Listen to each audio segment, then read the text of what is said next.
At a time when foreign travel is slowing down, we think we have a great place in the U.S. where you can just let go.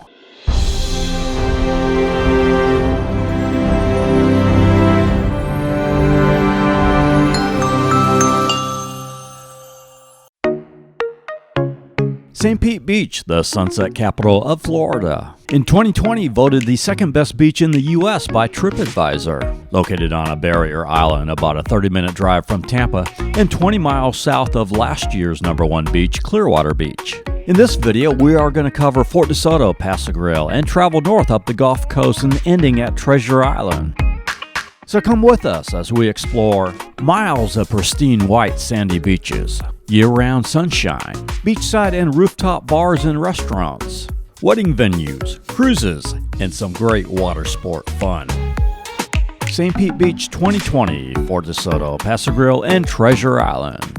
You will love this moment.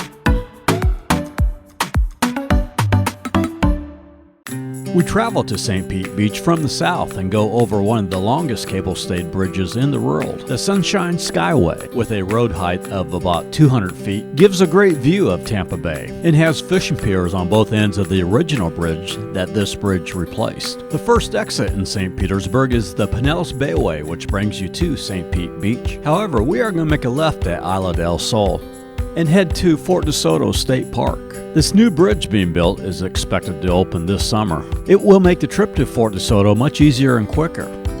Also on Tierra Verde is Tampa Bay Watch, which helps with the protection and restoration of the Tampa Bay estuary through scientific and educational programs. They will also have a discovery center on the brand new St. Pete Pier set to open later this year. This facility here can be rented out. It provides one of the greatest locations for a waterfront wedding, excellent for photography and video. Fort DeSoto Park, named after Spanish explorer Hernando de Soto, is spread over 5 islands on the Gulf of Mexico. It has a family camping area with picnic tables, grills, electricity, washers, dryers, play areas, park shelters for groups, and available kayak and bike rentals.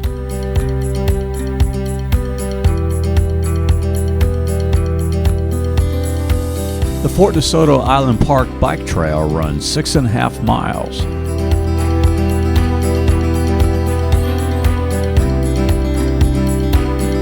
The North Beach area was rated Best Family Beach by Parents Magazine. A variety of seashells and white sand dollars can also be found here. At the historic Fort DeSoto batteries, you can view mortar batteries, cannons, or climb the steep stairs to overlook the Sunshine Skyway Bridge. The Quartermaster Museum tells the story of the fort through photographs, military documents, and the Spanish-American War artifacts.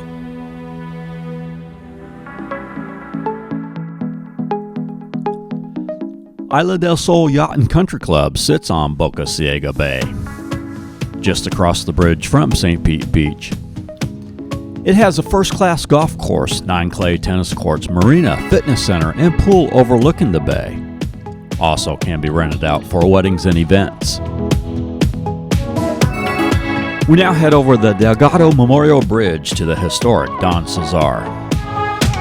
We'll come back to this pink castle later, but for now, let's make a left on Gulf Boulevard and head to the laid-back community of Pass-a-Grille Beach.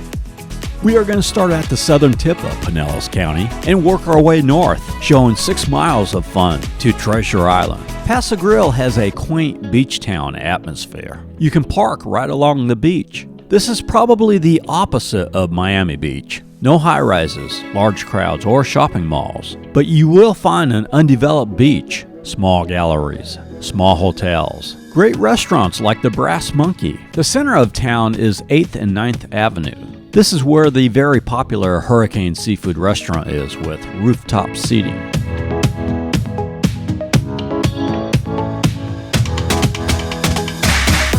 The Berkeley Beach Club also has rooftop seating. We now move to the harbor side for boating and fishing. And look, there's the Starlight Sapphire. It sails with daytime and evening dining yacht cruises. This is a great way to explore the intracoastal waterway. They sail out of Pasadena, which we'll show you later in this video. For now, let's check out the Merry Pier. Great name. Just being here kind of makes you, well, let's just say merry, happy.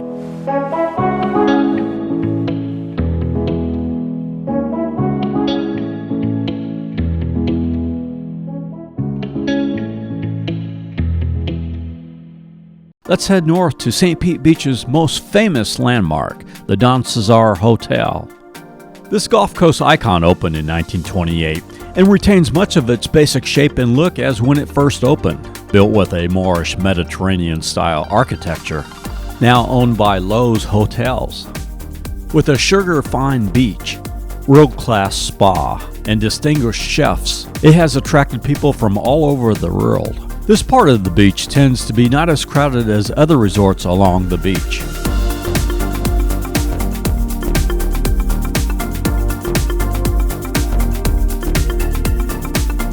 The courtyard very popular for weddings.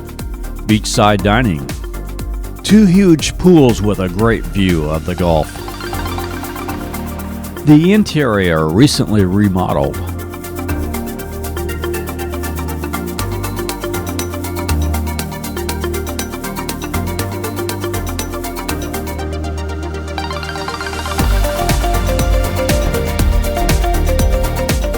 Just north of the Don Cesar is the Hotel Zamora, with a 360-degree rooftop lounge, views of both the Gulf and Intracoastal Waterway.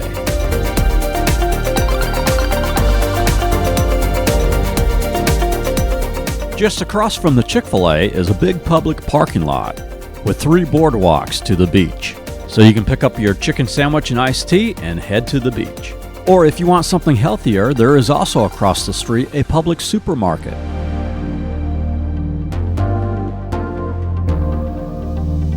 The tallest building on St. Pete Beach is the Grand Plaza Beachfront Resort. At the top is Spinner's Bistro, a revolving restaurant, as well as Level 11 Rooftop Lounge, which we will come back to after sunset. Grand Plaza, very popular for weddings, with its palm tree-lined aisles, makes a great settings for ceremonies. The 9th floor presidential room gives guests a great view of the Gulf. Bongo's beachside bar with live music. Just a perfect setting for relaxing and hanging out with friends. Comfortable lounges with shade covers. Suncoast Water Sports provides jet ski and paddleboard rentals, parasailing, and dolphin cruises.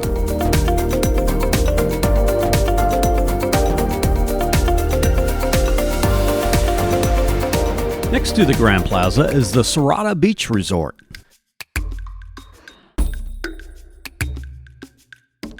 Its Coconut Palm Pavilion, a permanent tent for wedding receptions. Rum Runners Bar and Grill with a paved covered area and wooden deck for beachside dining, live entertainment, and craft beers.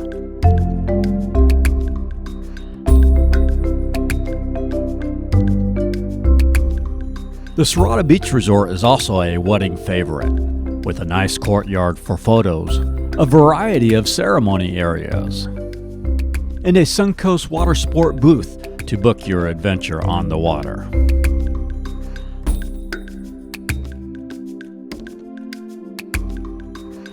We now move a couple resorts north to the Tradewinds Island Grand Resort. Its motto is, "Just let go," and for good reason. Plenty of fun to be had here. On the Tradewinds website or at the Tiki Hut on the beach, you can book wave runners, paddleboards, parasailing, or dolphin cruises. Within the property, you can do a trampoline, ride paddle boats,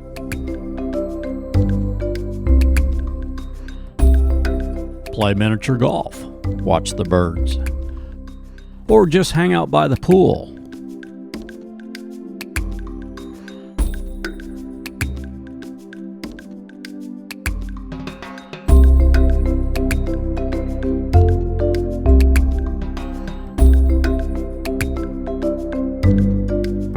From the Tradewinds, a half mile up the beach, is a unique rustic-style beach resort, the Postcard Inn. 4 volleyball courts in front of its beach bar and snack shack.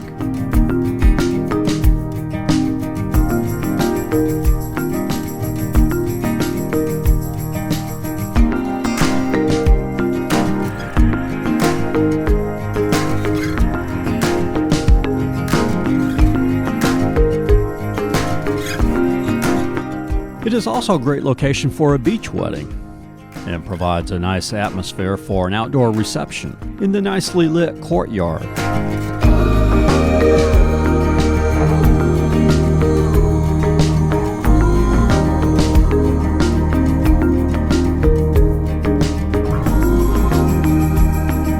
We continue towards Treasure Island as we make a right on 75th Avenue.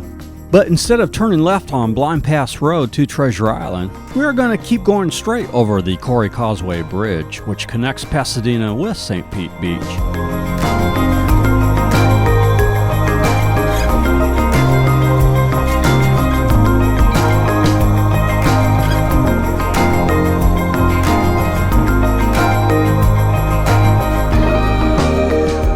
Just on the other side of the bridge is the home port of the Starlight Sapphire that we saw earlier in Pass-a-Grille. Check out their website for more information.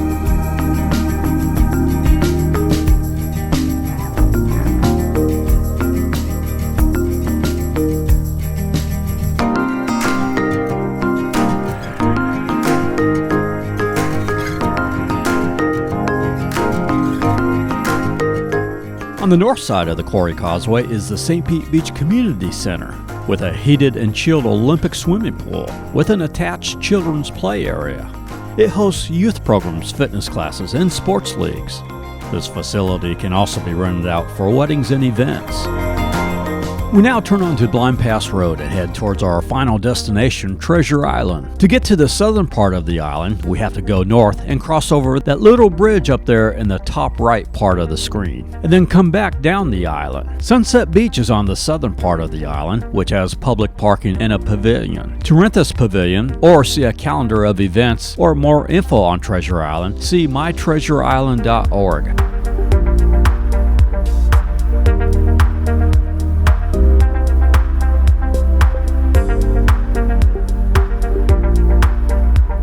A little further north on the island is the highly rated Caddy's Treasure Island, a beachfront cafe serving seafood, burgers, and other casual fare with live music and DJs.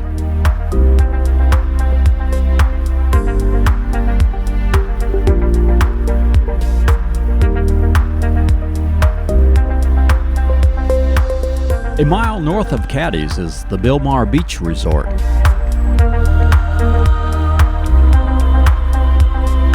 Along the Bilmar, there's a nice paved beach walk, which runs for about a mile. A beach walk is something I would love to see along more of St. Pete Beach. Something that Clearwater Beach has, but St. Pete Beach, other than this area, does not have. It is probably, in my opinion, that if they were to build one, St. Pete Beach would be the #1 beach in the country. As we head back south for the sunset, we are going to check out probably the best view on St. Pete Beach. And that is from the Level 11 Rooftop Lounge at the Grand Plaza. As the sun sets over the Gulf, the neon lights begin to appear. Nothing better than enjoying great seafood up here, with a Gulf breeze on your face, with great company. Here's to good friends. Tonight is kind of special.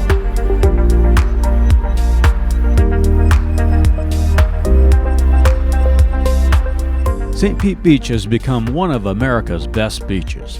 A great place to say some vows or just let go. There is so much in St. Pete Beach that we missed, so I would love for you to share what you have done while visiting here. Maybe a resort, restaurant, or recreational activity that we didn't cover. We are Tampa Aerial Media. We shoot travel promos across the USA. Coming in the next few months will be Fort Myers, Siesta Key Beach, and Orlando. If you would like us to shoot your venue, city, or location, or would like stock footage from this video or any of our videos, contact us at info@tampaaerialmedia.com. Thank you for watching St. Pete Beach 2020.